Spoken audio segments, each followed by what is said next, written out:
This is CBS News Bay Area with Juliette Goodrich. Hello. It has been a growing threat in our communities. A drug so potent, an amount this tiny on the tip of a pencil could kill you. We're talking about, of course, fentanyl.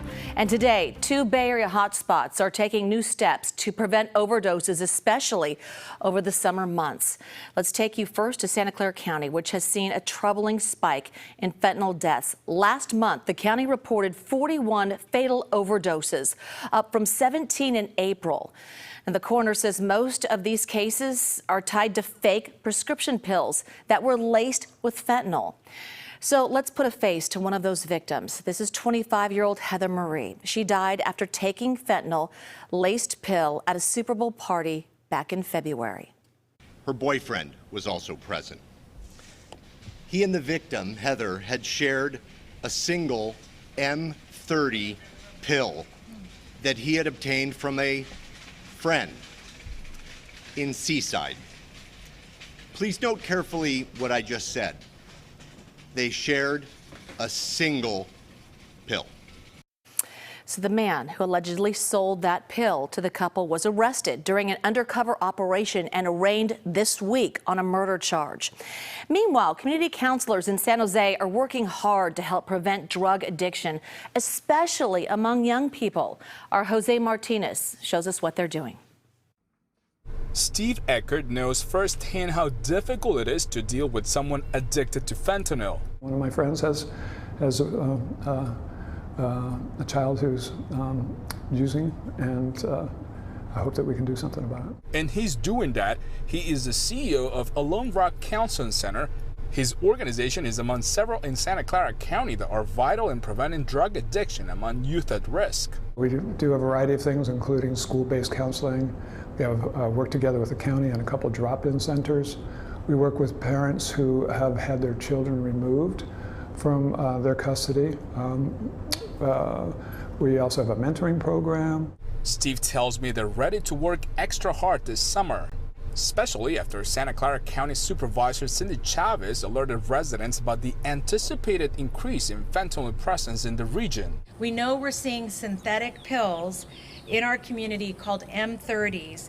They're being trafficked in our area this summer. We know that, and really this is our ability to put the alert out because we want to make sure parents and young people understand what these are and really recognize that the risk of being poisoned, meaning that you have an overdose, not even knowing that you're taking fentanyl, is so high. According to the county medical examiner, the highest number of fentanyl-related deaths and overdoses occur among the white, Caucasian, and Hispanic communities, raising concerns for the Consulate General of Mexico in San Jose. The consulate has a specific program focused on health prevention called Ventanilla de Salud, a resource hub of medical reference and clinical service located at our facilities. We also take those services with us when we travel around the 4 counties we cover in our mobile units. Between 2019 and May 2023, there have been at least 155 fentanyl-related deaths within the Hispanic community in Santa Clara County. However, the county hopes that early intervention by organizations like Alum Rock Counseling Center can save more lives. We had a kid just last week in one of our drop-in centers who came in who was on fentanyl. Luckily, we got the ambulance and got them right to the hospital, and they survived. Thank goodness for those helpers and those counselors. San Jose Mayor Matt Mahan says the city will take a hard line when it comes to people dealing drugs on the streets. If you come to San Jose to sell drugs, we will arrest you and prosecute you. If you were buying and using drugs outside, we're going to do everything in our power to compel you into treatment. I mean, we need to hold people accountable.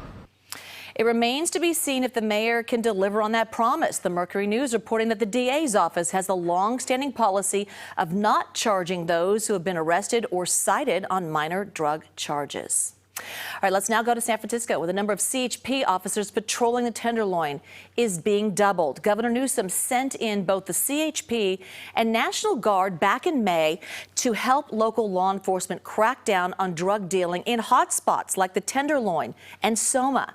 Now, since then, they've seized a significant amount of fentanyl, firearms, and stolen goods.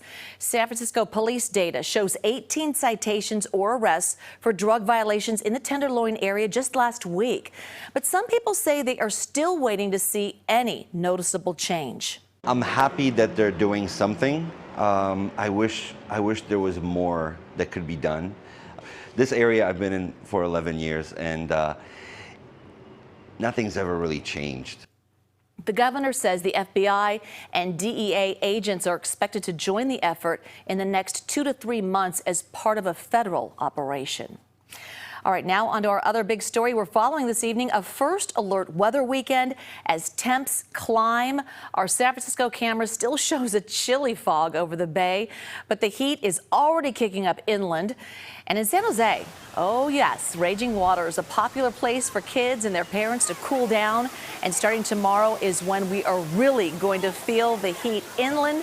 Chief Meteorologist Paul Hagan is here now to tell us what to expect. It's going to be one of those weekends where we have temperatures in the 60s along the coast and about 40 degrees hotter than that farther inland. So you can find the weather that you want somewhere in the Bay Area. Let's take a look. First of all, the fog is already starting to swallow up Salesforce Tower. We're going to still have some fog the next few mornings. It's just going to be more confined than what we've seen for the past several weeks. Temperatures today climbed up into the 80s and 90s inland. We had 50s along the coast with 60s in San Francisco, exactly our normal high temperature, in fact, in San Francisco. We're going to build on that tomorrow. That's when our heat advisory goes into effect at 11 a.m. It continues through 11 p.m. on Sunday for all inland parts of the Bay Area. Temperatures will range from around 90 degrees within the advisory to up to 105 degrees on the hot end of things. Now, those 105-degree temperatures, those are the exception.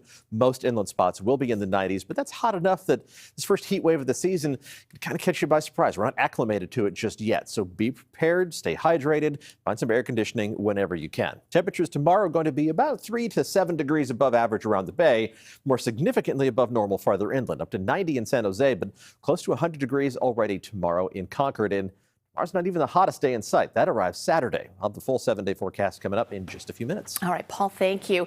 Well, tomorrow is expected to kick off one of the busiest travel weekends we've seen in years, but Bay Area airports are still trying to unclog the backup from last weekend's weather-related disruptions back east.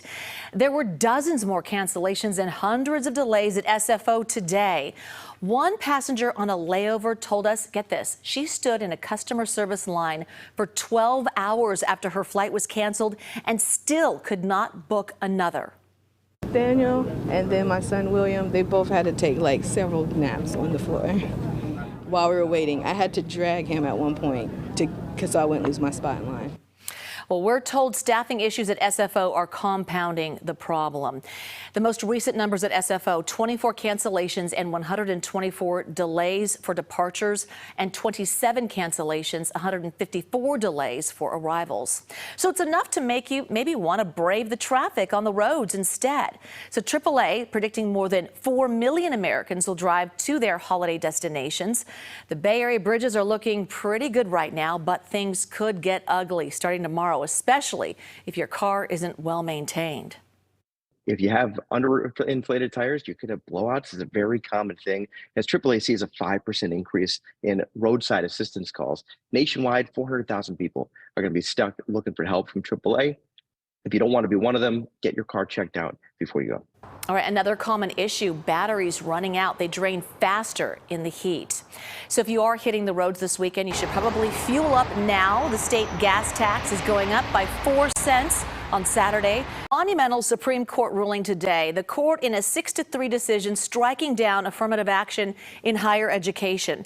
The ruling makes it unlawful for colleges to take race into consideration as a specific factor in admissions.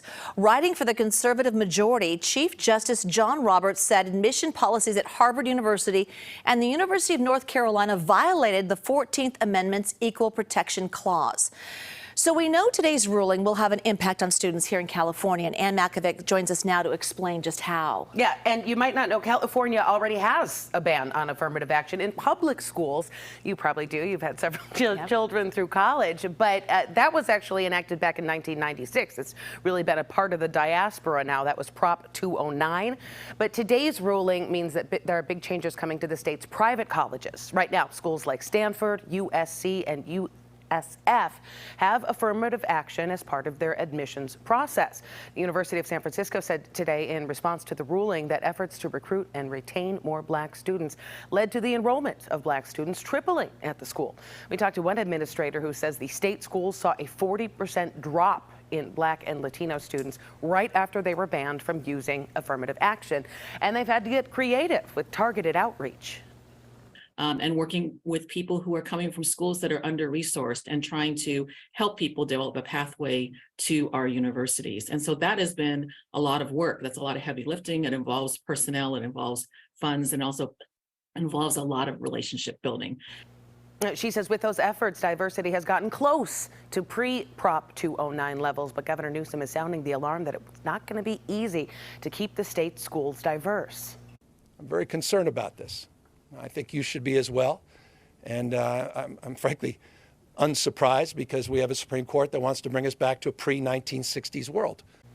But on this issue, public opinion seems to be on the court side. A CBS News and YouGov poll from this month found 70% of Americans agree that colleges should not consider race in admissions. All right, Ann Makovic. Ann, thank you. Now, after years of fact-finding and public hearings, the final report from California's first in the nation reparations task force is now in the hands of state lawmakers. We want justice. We want justice. The 1,100-page document details California's role in perpetuating discrimination against black residents through actions like over-policing and housing discrimination. Ideas for repairing the harm include a formal apology to descendants of enslaved black people and financial compensation. The panel did not recommend a fixed dollar amount. State lawmakers and the governor still have to sign off on any payments or policy changes. As the first real summer heat ramps up, watch out for snakes in the grass. That's the warning from fire officials who say reptiles are more likely to be out just sunning themselves on trails, driveways, roadsides, and also backyards. Whew. So a good rule of thumb when hiking, make sure you can always see your feet. Children have been bitten along trails in both Contra Costa and Santa Clara counties so far this year, and fortunately both have recovered. So stay on the trail. You know, when Vern is standing next to me, it's a fun one. He's here to tell us about a family of ballers. I'm going to call him that. From Pleasanton. You explain. Well, I mean, it's kind of a David and Goliath kind of story with this family. Now, you've got the Avengers, you have the Fantastic Four, you've got the Incredible, kind of a family. When they put their forces together, look out. So in Pleasanton, when it comes to bocce ball, there's another, the Bernardis. Yeah, I did not think we were going in and coming home with a gold medal for sure.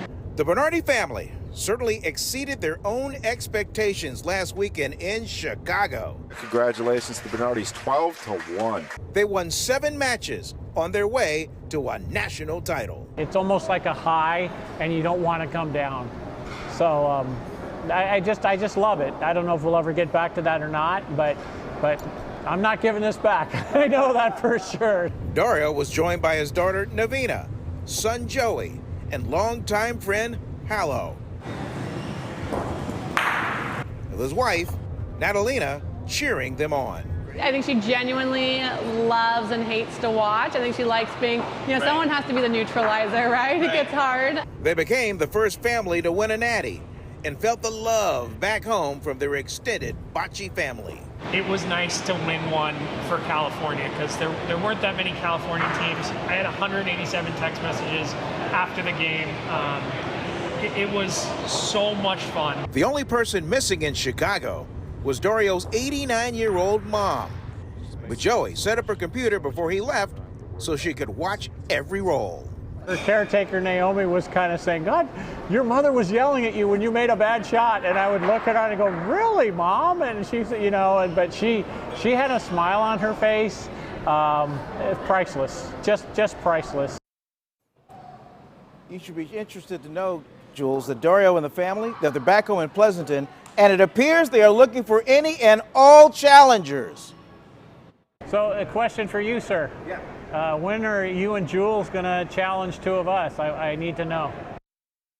Jules, what are we going to do about that? Oh, it's on, right? Maybe a trip in our future to Campo de Bocce. That would be fun. Let's do it. To take them on, but I got to tell you, I mean, these are world-ranked bocce ball players. When they walk into Campo de Bocce, it's like, whoa, let's clear the lane for the Bernardi family. And if you don't believe me, ask Steve Mariucci, the former 49er coach and often partner of Dario. Such a fun story. Is there a trick to it? I mean, I've played it. You've played it. Long line of bocce ball players in their family. Okay. Joey Bernardi, by the way, on the fast track playing football at De La Salle, tore up his knee, and then he took up bocce ball. Oh, you're kidding me. How about that? There's something in that water in Pleasanton, I'm telling you. I guess. All right, and in that beer. Okay, thanks for watching. The news continues streaming on CBS News Bay Area. Great story. We'll see you back here at 11. We'll see you at the bocce court.